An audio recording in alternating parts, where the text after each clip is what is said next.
like that's how I sleep at night. with your arms in the air. Kinda. Yeah, You do. you sleep like that, and I have one leg curled up. There you go, tree pose. I'm tree posing in the bed. There you go. You should come climb this tree. So there's stuff like that, or like warrior. Okay.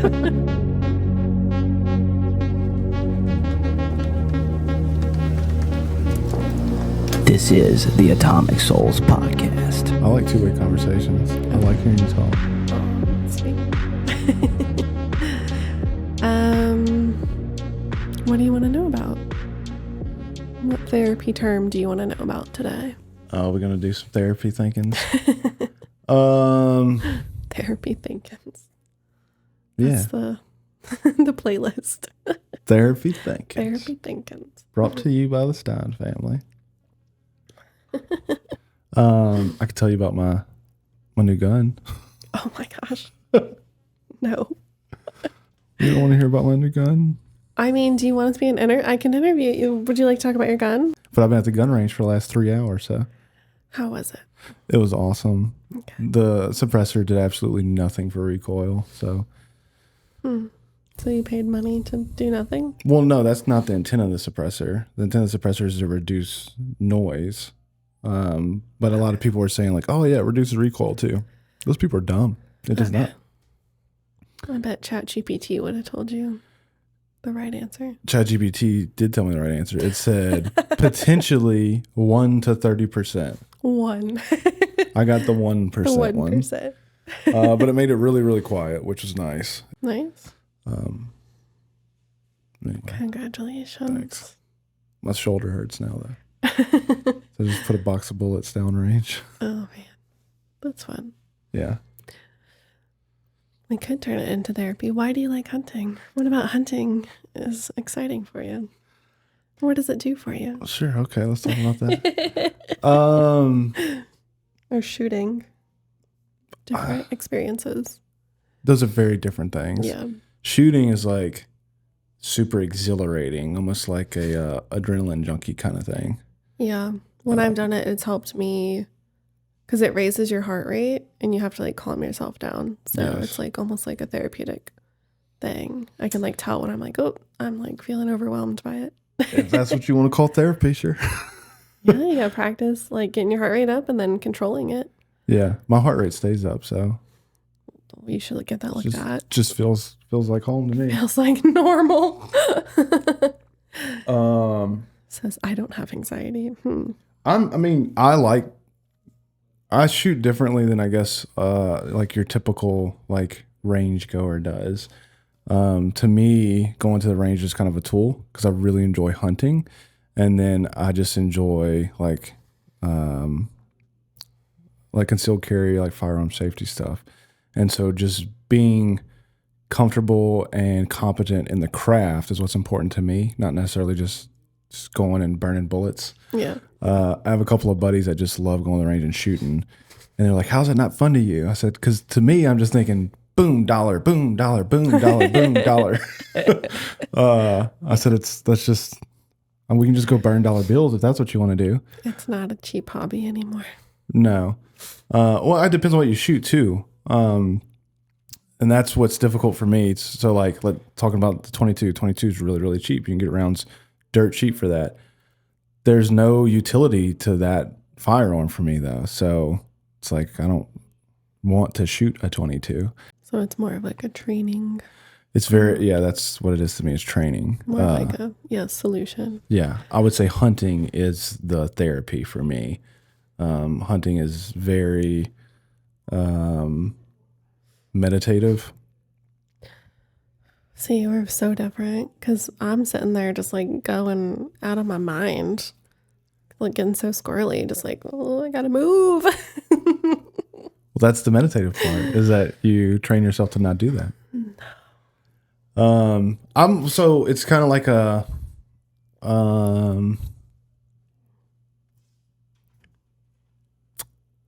trying to think. I'm bad with words right now for some reason. If I just get around you, and I'm at a loss for words. Take your breath away. I would say it's kind of like a detox, though, from typical life for us. So where we have been going hunting the last couple of years, and just in general, I don't have access to internet. So I'm not worried about email and stuff like that. And so day one, it's like I'm having withdrawal symptoms. Yeah. It's really aggravating. But then I get past that first day and it kind of eases off on the second day. And then by the third day, it's like I'm at one with nature, which is really awesome. And it's just a very different mindset. Everything's much slower pace. And like when you're hunting, you really feel like you're a part of the environment and ecosystem. Yeah. It's like I'm actively, trying to be a predator of this particular animal that I'm hunting. For me, it's usually deer. Yeah. But if it's turkey or squirrel or whatever the case is. And so you're kind of thinking, I mean, at least if I am, and I think most hunters that I hang out with, we're thinking of like what our impact is on the environment and trying to reduce that as much as possible. And then also, participate in it as in like something that a lot of people don't know about when they don't hunt is you have the process of culling. So they'll call it, that's a cull buck or doe. What? To cull it. Cull? Yeah. What is that? So it means you're trying to remove it from the herd. So it might be, you're trying to harvest it. You don't want it breeding, or it might be the case that they're overpopulated in an area and they're decimating all their habitat. So they're running low on food or whatever the case is. And so you need to reduce the herd size. And so as a hunter, like you feel like you're having an impact and you're kind of participating in that circle of life ecosystem, which is fun. See, that feels just like more work. That's why I don't like video games are the same for me. Like it's just more work and that's not how I relax. I don't understand how that's relaxing to like, oh, I'm going to leave work to go do more work. I heard Jordan Peterson talk about it, not in regards to hunting, but in regards to video games. He said in a lot of cases, I don't think it's the case for me, but I think it's the same kind of connection that's made in my brain, is that for a lot of guys, it is a replacement for career because it becomes a path of achievement, which would typically be a male's career. And then they outsource that to video games because it happens at a faster pace and in a more comfortable environment. Yeah. And so for me, I have both. I have a career too, but I can definitely see where, like, It's too much. I want to go home and I want just fast-paced achievement, and that's what video games are. Like, I want to always be achieving, and I think that's a predominantly male thing. But I think that's why me and you are so distinctly different. Like, you just want to veg out and consume social media. And okay. I want to relax and turn my brain off because I'm achieving during that's the day. what relaxing is to you. To me, yes. I mean, it could also be like if we had money going to the beach or like in the mountains, but we don't have money right now. So I get social media to look at fun things. Well, that's what we're going to do. We're going to go hunting, and that's being in the mountains. The difference is there's an objective there. Yeah. See, my idea of chilling out is like a no responsibility vacation. So what would you do while you're sitting on the beach? Sit there. You just sit there and stare off into in the abyss? sun. I would love to sit in the sun. I'd love to go to Barton's. I was just telling that girl, I'd love to I was like, before you get pregnant, she's trying to have a kid. I was like, go enjoy Barton Springs. Go sit in the sun, jump in the cold water, sit in the sun, jump in the cold water, like, and just do nothing. Have no responsibility. Sounds amazing. Yeah, well, that's not available, so. Yeah, I'm just saying. I mean, that's not a lack of money thing. That's having a kid thing. Like, we can absolutely afford to go to Barton Springs. We could go to the beach. We could go to the mountains. Harley wouldn't do well at those things. So, like, right. Yeah. Easiest thing to do is just chill out at home. The way you frame that, though, you see the difference in the way your response is to it, my response is to it. Your response is, I wish I could do these things no matter what the issue is. And my response was, why are you saying we don't have money for that? We have money for that. Because you're saying like there wasn't an achievement there. Yeah, there's responsibility and there's a lot more barriers. So there are to chilling out, that's what doing I'm saying, nothing. Though, that's the distinct difference between how our brains operate, though, is that you're just like we have barriers. No matter what those barriers are, the barriers. And to me, I have to identify specifically what those barriers are and figure out a way to achieve removing those barriers. Well, achieve that for me, please. I can't. The one barrier is our kid. I can't remove that. Well, I have been taking more like I took that girls trip with Emily, and you and Harley have been having more time together. So Yeah. definitely think more daddy-daughter date nights. And you took her to the airplane show. Yeah, I've been doing a lot of You have been doing a daddy-daughter lot with stuff her. to try and give you time. Yeah. Yeah. So that's helpful. Yeah. Yeah. I didn't know what to do with myself that whole day. I was like, do I take a nap? Do I get my nails done? Do I go to Target? Like, what do I do? See, for me, I wouldn't have guessed. I would have said, I'm going to play video games. Yeah. There's less. I scrolled social media. Like, that's my video game. Yeah, which I don't even do video games anymore because You sit there on the select screen and just do. scroll. Basically, social media scroll on the select screen. yeah, So, they're just not fun anymore. Like I don't get that sense of achievement that I used to, and I don't know if I'm just getting old or if video games are just getting worse. what are your thoughts on yoga and breath work and sound healing? This is the exact one you opened with the other day. Because I know you have thoughts and feelings about it. Is the camera on? The camera is on. I don't know. I feel like those are all different things. You said yoga. We can start with yoga. I don't really know how to feel about yoga. What do you understand about it? It's just stretching. Yeah. I mean, I think stretching is healthy. You should stretch before you exercise. Yeah. That's it to me. I feel like it's people try to, I don't know. I think there's two different categories. You have people that do it in a very like meditative way where they just stretch and they feel better because you do feel better when you stretch. But I feel like other people try to replace religion or spirituality with yoga. It's like, homie, you're stretching. Yeah. Like, I don't know. Like, I remember we were at a coffee shop one time and I was overhearing somebody talk about their yoga regimen or whatever. And they're like, yeah, I hope to one day get to where I don't even need to eat food anymore because I just get What? blah, blah from my chakras or some crap. And I was like, what are you talking about? Yeah.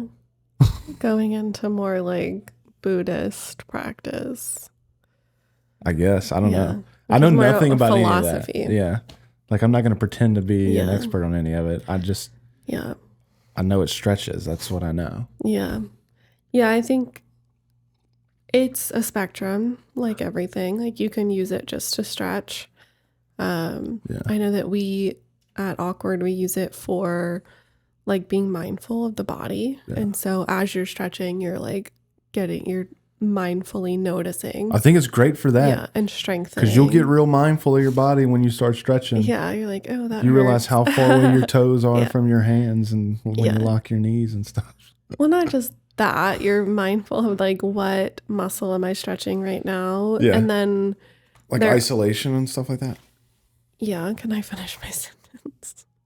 Yeah, it's isolating of muscles and it's strengthening because there's certain poses that you have to hold, like tree pose. You put your foot on your knee and you're standing up tall and straight, and that's really hard to do to balance. And so it's working on like That's how I sleep at night. with your arms in the air. Kinda. Yeah, I do. just sleep like that and I have one leg curled up. There you go, tree pose. I'm tree posing in the bed. There you go. You should come climb this So tree. there's stuff like that, or like warriors pose. There's ones that are not just stretching, that are actually like strength and balance and Yeah. coordination. And the more like balanced and coordinated you are in your body, the more like mentally stable you can be as well. Yeah, I think that aspect is cool. I can vibe Yeah. with that. Yeah. It's when the people get all into like the chakra stuff or all that crap, and they're like, I'm not going to eat for 3 months because I'm a yogi. I'm like, you're an idiot and you're going to die. Yeah, that sounds more like an eating disorder. It's exactly what it is. It's just chaos. And then on the other side, I'll hear like super religious folks be like, oh, that's devil worship. I'm like, you stretch for a basketball game, you're going to summon a demon on accident? Yeah. Like, come on now. That's Well, with anything, it's the intention. right. Like singing could be demonic, but churches do that. So Yeah. it's Yeah. the intention behind it. Yeah. So I feel like people just get weird around things they don't understand. And I just don't, I know I don't understand it. So I'm just like, all right, whatever. You do you. Yeah. What about breath work? I know how to breathe. Have you heard of breath work? I've heard it here. Yeah. I've not participated in it, but. We're about to start it. What have you heard about it? My buddy Tyler almost died doing breath work in a pool. Tyler, yeah, don't do holotropic breath work or Wim Hof by a pool. So I mean, that's my experience. Oh, Tyler. My buddy's like, yeah, I almost died doing breath work in a pool, so I'm not doing that shit. Yeah, well, yeah, I mean, you could pass out because you're like breathing. Part of holotropic breath work, and which is like Wim Hof, is that hyperventilating kind of circular breath is what they call it. You do that in sports. Yeah, with like no pause. And so you're just like in and out. There's no pausing, which is more calming with the pauses, so there's different types of breath work. So there's like the calming stuff that you can do to like center yourself and chill out. And then there's the in out, like hyperventilating holotropic that activates stuff. And that's why people do it, is to help like activate like trauma. It can bring you like a sense of calm once you like work through like a set. But what we're going to start implementing is clinical holotropic breath work. Clinical holotropic breath work. Sounds fun. It is. It's intense. Yeah, it's like EMDR, but faster and like in a group setting. As long as you don't die. Well, it's monitored. So like the breathwork person is like highly trained. Like they pay like $10,000 to get trained, and then coupled with a clinical. How often do we do it? Person. We're about to start it once a month or every 8 weeks. We're not sure yet. We're going to do a training in 2 weeks. Cool. Yeah, no, I mean, I think what's interesting is a lot of stuff that I was taught as a kid in association with other things ends up being like therapeutic practices that just weren't introduced to me in a therapeutic way. Or it wasn't known to be, like people weren't able to put therapeutic language around it. Maybe so.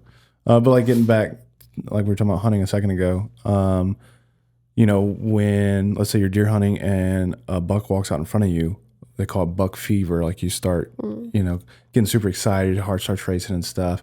And so you're trying to, aim and acquire a target and, get on your shot, and you're kind of shaking all over the place. Yeah. And so what I was taught as a kid, and what I think most young hunters are taught, is, you take a deep breath in and you hold it and then slowly let it out. And you take another deep breath in and hold it and you slowly let it out. And then after you get 3 or 4 of those in and you've calmed your heart rate down some, on that final one, when you go to hold it, you slowly pull the trigger back and you try and let the recoil surprise you. Mm-hmm. But on that last breath, you're able to hold your target better. Yeah. And that's the whole point, is you're calming yourself when you're having that adrenaline dump. Mindfulness breathing for the hunter. Right. Manly breathing. But yeah, I mean, I was never told like that I'm doing therapy. I was just told like, start breathing. Don't be a bitch. Like that's how I was taught to breathe. Therapy, in my understanding, it is processing what's going on, but it's also learning skills to cope with hard situations. And so that's an intense situation that you were taught how to cope with it. Yeah. I think a lot of things like that. Same thing like in basketball, the exact same practice. You go to shoot free throws, like you're on the line, everybody's watching you. You're about to get 2 quote unquote free points. You got to make them though. Yeah. And the same thing, like everybody kind of comes up with their ritual of how they shoot. And it might be, 3 dribbles and a hold, 3 dribbles and a hold or something. But the purpose is to calm that heart rate again. Yeah. And now I look back on that retrospectively, I'm like, oh, these are like all therapeutic practices that we were doing. Yeah. And when I was like back then, I was just being taught like, this is how you, control your emotions or control your heart rate and just, take charge of the situation. Yeah. So I guess they're just like kind of coping on the fly. Yeah. But well, that's the balance that we teach here. It's based in the dialectical behavior therapy, which is practicing change and acceptance. And so you're seeing, okay, I can change my heart rate and I can calm myself down. And then I can accept that I might not make this basketball shoot, but because No, you don't accept that. No. Anyways, back to breath work. It drops you into doing the trauma work faster than the EMDR. Really? Mm-hmm. So why do EMDR then? Breath work is newer, training wise. It's more woo-woo. And so people are more scared of it. Like a lot of clinicians won't do it because it feels less controllable than EMDR. I mean, I have very little experience with either, but they both seem extremely woo-woo to me. They are. Yeah, they're very similar. Yeah. It's like EMDR. A lot of therapists felt like it was super woo-woo. And now that they've been trained in it, they're like, oh, it's manageable. A lot of people with breath work now, they're like, well, I don't want to re-traumatize and like open them up. Like that's what you do in EMDR. That's what you do in trauma work is you open things up and then you close it back up. And so that's the part that people are like, oh, I just want to do like calming breath work and not like holotropic. I don't want to open stuff up and then not be able to close it. But part of the EMDR training and part of clinical breath work is that you close it up. And you so by opening it back up, you're saying like you kind of have to face your demons kind of thing. Mm-hmm. And then after you defeat them, you close it back up. Defeat or face, maybe you don't fully defeat the demon or like the trauma, but there are ways to close back up and ground yourself back into present moment. So talk through that with me some, because I think that might be why we verbalize things differently is I just don't fully comprehend that concept. Have you ever daydreamed or been driving somewhere and you're like, how the fuck did I get here? I was in my head the whole time. Yeah, all the time. Yeah, that's basically the same concept. Yeah, I'm not fighting demons while I'm doing that. No, but you are lost in your head. You're not present in the moment. And so what you do is on a deeper level, you're taking that concept and going into your trauma, and then you're coming back out of it when you get back, when you go, oh shit, like where I'm at, like somebody honks at you when you're driving. You're like, oh, back to my body, like back in my head. Yeah, no, I'm not asking about the process. I'm saying specifically why is that good? Because our brain, trauma gets stuck in our brain and our neural pathways. And if it's not processed correctly and put into the right places, then it just loops and we keep reliving it in different scenarios or when something triggers us that's similar, it will activate the survival instincts that come about, the trauma symptoms like hypervigilance or panic, stuff like that. Okay. So you bring it back up in a controlled therapeutic environment for the purpose of learning how to deal with it successfully when it is triggered? It's like reliving it in a controlled environment to tell your brain that you're in control now. So defeating it. Yeah. Okay. Yeah. I guess you could like say it's like if you ever like failed a video game and then you like went back and like defeated it. It's like that. It's like you're more equipped to go back because you lived it.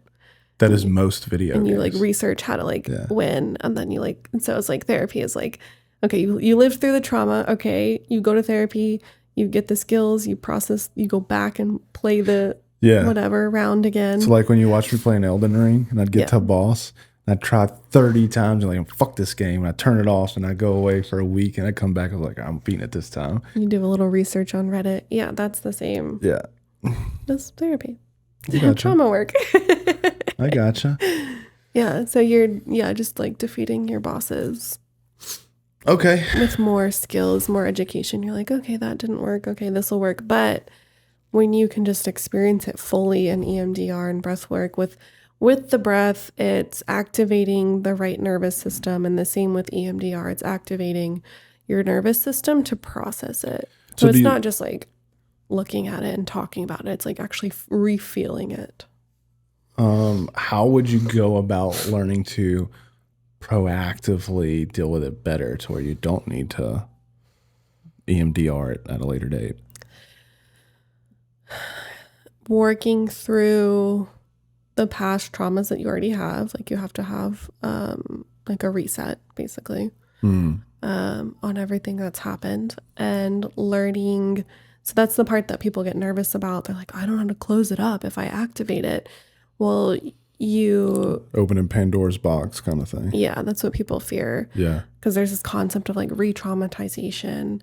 But a good therapist should know how to close stuff up and ground. And that's where the mindfulness comes into play, is grounding skills. And so you get back into your body.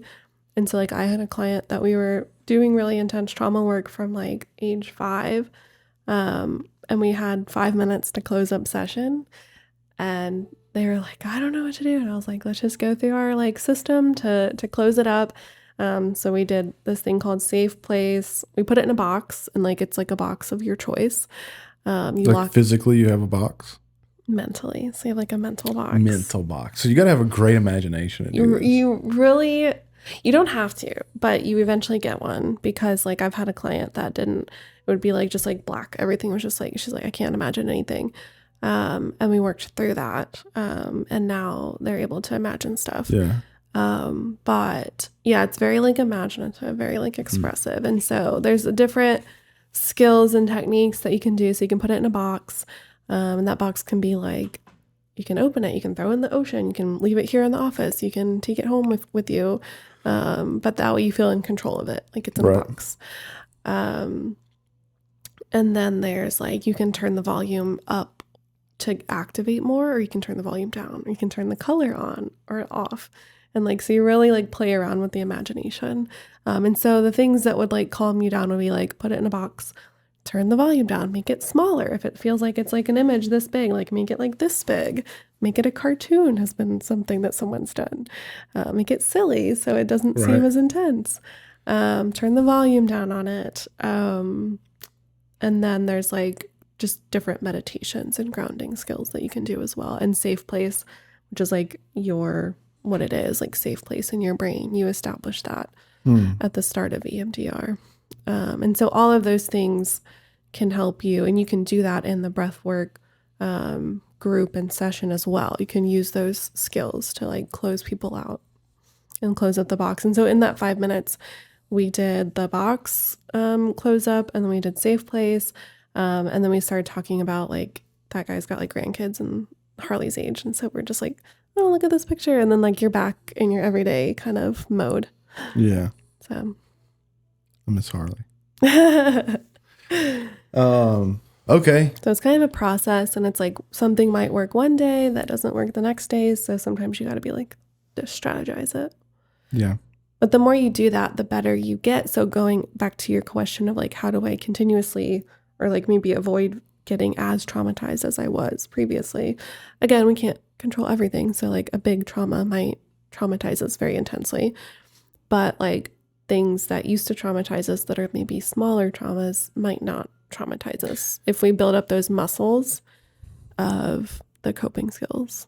Do you think to some degree trauma is kind of framed by perspective though? To where, 100%. Yeah. What traumatizes me does not traumatize you, right? And vice versa.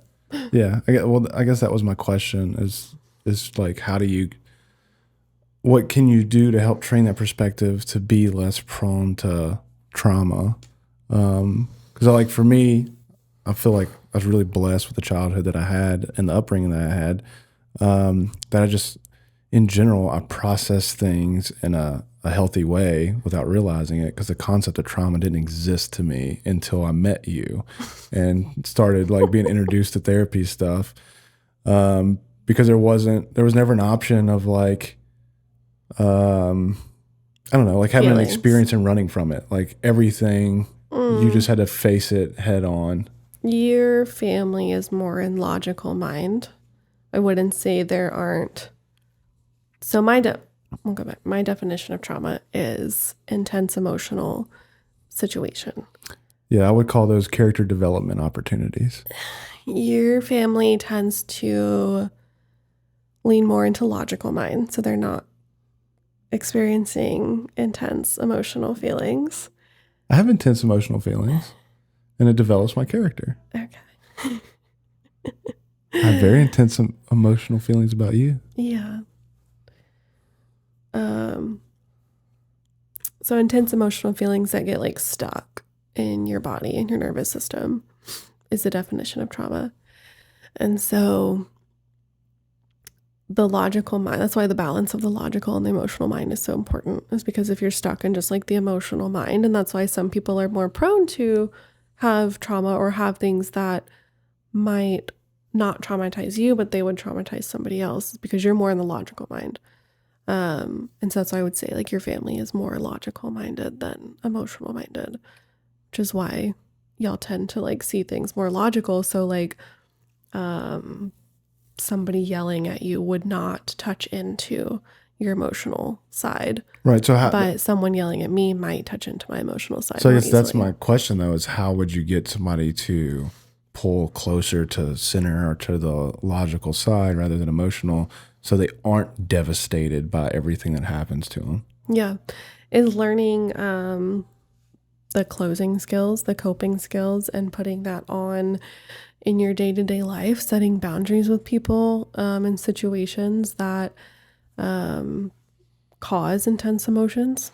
So do you think it's more of an insecurity thing? That because when you're saying set boundaries, most boundaries are an insecurity. That's where the lack of boundaries comes from. I don't understand that. If I set boundaries with somebody, then they're going to get upset with me. If my mom is always yelling at me and can't have a conversation, then I'm going to set boundaries and not talk to her, or I'll just talk to her via text. Right. And the insecurity would be, well, if I do that, then my mom's not going to like me. I mean, that could, yeah, there's consequence to all boundaries. I don't get the insecurity part.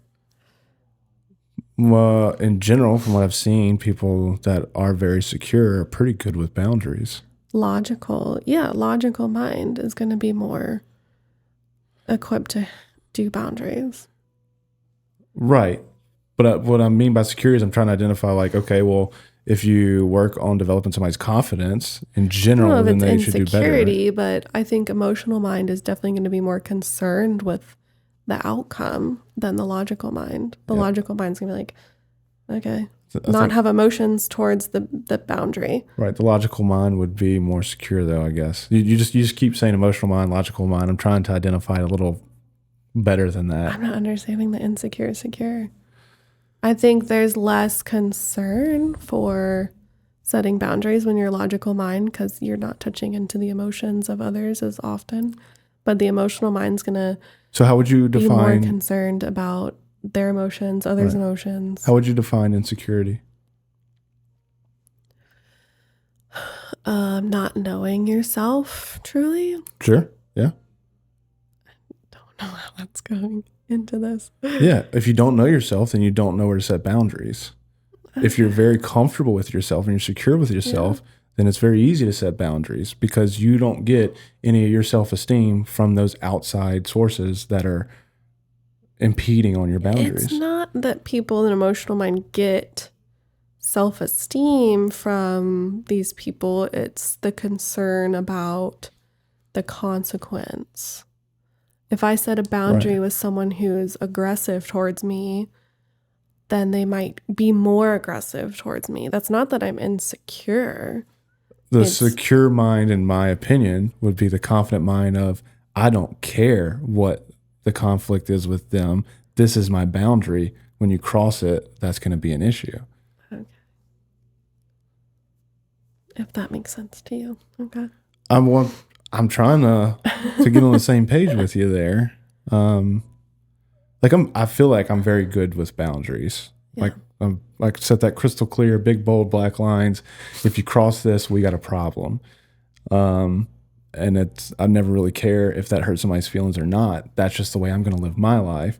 Yeah. And that comes from having a very strong, confident position, which I would consider a secure position. And so if I struggled with confidence, then I would lean towards insecurity. And if I was in that insecure mindset, I would just struggle with setting boundaries, because then I would think of the consequences. Well, what if nobody likes me? Okay, that makes sense. Okay, good talk. I think what I was explaining was different, but that makes sense if that's what you're understanding. Well, that was the conclusion I was getting from what you were saying. You just kept framing it as in logical mind, emotional mind. When I hear that, though, I feel like you're saying I'm incapable of emotions. You can be logical and insecure, though. I've met tons of people that are logical and insecure because they're too scared to make a decision. They're logical. They'll think their way around it and try to avoid the feelings about it, but they won't make a decision. Right, which is also a lacking in boundaries because they had to think their way around it means they didn't have boundaries. And they're still logical. So they could be an insecure, logical person. That was the exact point I was making, is you were saying that logical people have to be secure people. I said, no, those are not the same thing. Those are independent I heard you things. saying the opposite, that all emotional people are insecure and all logical people are secure. No, I know some really emotional people that are super secure. Okay. I was hearing that different then. Okay. Okay. Yeah, I think we're on the same page. You can be logical and secure or insecure. You can be emotional and secure or insecure. Yeah, that's what I was doing, is I was segmenting those to say that lack of boundaries is not associated with being emotional versus logical. It's associated with being insecure versus secure. Okay. Back to breath work. Yeah, let's talk about breath work. No, you were asking, how does someone who's more emotional become more logical? No. Okay. I was asking, how does somebody become more secure so they don't have everything feel like a traumatic situation? And what we had just come to the conclusion of is security is not associated with being emotional or logical. Yeah. And so that was my question. That's why the distinction needed to be made. Okay. Because I think it's important to identify and solidify what that is, that you can be proactive to where you don't need to be in therapy 24/7 trying to figure out all the trauma from your past. That's wise mind. Yeah. That's like I've talked about before, is you're neither logical or emotional or healthy. And so the goal is to integrate both and find wise mind. Which was exactly what the beginning of my question was. How does somebody get closer to center? Okay, yeah. And then you brought in insecure, secure, and it threw me for a loop. But okay. Yeah, my apologies. I ruined it. Oh my gosh. You're going into emotional mind right now. It's not, you didn't ruin it. It's just, I was thrown for a loop. That's fine. Cool. We're here now. We're great. We survived. Yeah. Wise mind is the balance of logical and emotional mind. And so, like, being too logical and not feeling anything, like, you need to feel stuff. And then emotional mind needs to be more logical. Got it. Center is best. Yes. The last one is sound healing. I think sound healing is bullshit. What do you think sound healing is? You rub on a bowl and it makes some noise. Then you go, ooh, I better. That's exactly it. I know. I helped Sal set the bowls up. The black bowls? Yeah. No, that's not sound healing bowls. Oh. That's for ice bath bowls. Tomato, potato. No. Okay. No, those are for like putting your face in ice to calm your heart rate down. Gotcha. Sound healing is like crystal bowls that are like different frequencies. That's what I'm talking about. These are crystal bowls. You're not here late enough to see Chelsea who does this. Okay. They're crystal bowls. Sorry, Chelsea. All different sizes. And they're different frequencies, different notes. And so each one has a different like musical note or frequency. And she like plays them like a song. And it just is like a nice experience. And some people, it's like just a nice experience. Like I did it like about a month or so ago. Sure. I was like, oh, that was like nice. And like you're like laying on the ground and like meditating and just kind of like being present. But for some people who are more sensitive to frequencies, it can either like cause intense emotions or calm you down, depending on like what frequencies they play. Sounds cool. It's music theory. It's like you talk about that with like the music that you've played. Yeah, no, I definitely think there's science to it. Yeah. It's a type of like just a meditative, calm your brain down. Yeah, I don't get how that's different than meditation. It's It's a just different type of meditation. right. There's different types. And so people like that one and it's fun and different. So Yeah, it was cool. I got nothing against it. and sometimes like the deeper ones you can like feel it Yeah. in your body. It's fun. Like when you're at like a concert and you can like feel the bass. It's like that. Yeah. It's just a fun experience. No, I totally get it. Practice in meditation because like so many people don't slow down enough to do that. And so we're doing like a sampling of like different meditative practices. Yeah. No, I mean, again, I think there's definitely science behind it. I'm not against it at all. It's a little woo-woo for me. I think some people, it's the same thing with like the yogi people. Like, I don't think stretching's bad. I think people just go over the top with it. Yeah. Well, yeah, sound healing, you can go into like the chakra, like each bowl is a chakra. It has each chakra has a frequency. I think that's horseshit. I definitely think frequencies can make you feel certain things. So like I used to play music in churches years ago, and like you would play certain songs and like kind of get this tingling feeling. People are like, oh, the Holy Spirit's moving. I'm like, no. That is just a frequency that, because every time I hit this C, you tell me that you feel that. And that gets more into like the harmonics and how it syncopates with your heart rate. And I think all that stuff, I mean, it feels like magic. It is very scientific. Yeah. But I think there's so many people in the therapeutic world that like they go do a 6-week course and like, oh, I can do sound healing now. I'm not saying that's everybody. But that's a lot of them out there. Yeah. They're like, I'm a sound healing coach now. It's like, okay. Yeah. I know people that have done this for 30 years that can't explain it to you. But now in your secret 6-week course, you can? Yeah. That's where I'm like, this is bullshit. Yeah. Yeah. I mean, there's different people, how they market different stuff. There's therapists that are bullshit too. But yeah. Yeah, for sure. Yeah. I know plenty of them that are. Yeah. So, we just do like a sampling of all the different types of like meditative work and trauma work and that like whatever sticks.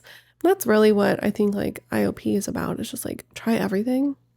It should be about try every type of therapy and see what works, what helps you, and then take that and run with it. I agree 100%. I think there's 2 parts to IOP. The first part is you need to find a community that's not inside a residential treatment. A long-term community. In your community of choice. Right. A long-term community that's in like your daily life community. Yeah. And then the second part is you need to find what's going to work for you. Like what is going to be your system. Yeah. It's the same way with like hobbies and stuff for normies. Like I go hunting. Hunting is not for everybody, but for me it is very important. Like that's an integral part of who I am. Yeah. You know, for other people it might be running. I ain't getting down with that. I'm getting back into that. It really helps me. Yeah. I got buddies that go to the gym and like that's their therapy and stuff. Like if I go to the gym, I go to the gym purely to lose weight. Yeah. There's nothing enjoyable about that experience to me. It does not give me a gym high. Right. But I got other buddies that go, they'll spend all day in the gym if they can. Yeah, I don't understand. I think, and like that's what we do for the IOP is like, not just like the yoga, the breath work, the sound healing. We also have fitness. We also have like a shit ton of coping skills and trauma work and get a little taste of everything and see what vibes with you. Mm-hmm. Yeah. So it's definitely, whatever. I mean, the whole concept of therapy is like, for me, is like what works, take it, run with it, keep doing it if it helps you. It's the same with like going to the gym. Like if running works for you, do that. If weightlifting works for you, do that. Like, what are your goals and like, how does this fit? What hits for you the best? No, I agree. Same with like shooting. If you like to just shoot, like go do that. If you like to hunt, go do that. Like, it's like there's different ways to use all these skills too. I like to sit on the couch with my wife and daughter and watch Bluey. And watch movies. Watch movies and watch Bluey and watch Dancing with the Stars. Harley loves it. We need to watch this week's episode. It's Mickey Mouse. Yeah, I don't like Dancing with the Stars, but I like sitting there with y'all. She loves it. She does love She's it. like, can we watch Spooky Dancing Stars? Spooky Dancing Stars? Yeah. Yeah. She likes to go running too. Like whenever we go on walks, she's always running. So I've been putting her little tennis shoes on and She's got so much energy. Yeah. I don't know where it comes from. We'll do a run. Like we'll do a run walk with Cancun and they both are so tired and it's amazing. I don't know if that's toddlers in general or just our toddler, but it's like she snorts a line of Coke every time she gets up. I feel like it's our toddler because she's been around other kids a lot recently and they are just not the same level of energy. Yeah. It's wild. Like at that birthday party, she's like, yeah. And everyone else is just like this. I was like, oh my gosh, she's so intense. She's so eager to engage with other people too. Yeah. Like last night, went to the pizza place and there was a little boy there and she's trying to play with him and be his friend. Yeah, and he wasn't having it. Extroverted. Yeah. She's us. She's you. I'm not extroverted at all. The intensity is from you. Maybe so. I'm extroverted, but I'm not that intense. Yeah, she is intense. Yeah. You see, she like we're doing the puzzle this morning. She's just. Yeah. Oh yeah, reflection. Yeah. Yep. Yeah, she's the best of both of us. Having a kid's the best. Or the worst of both of us.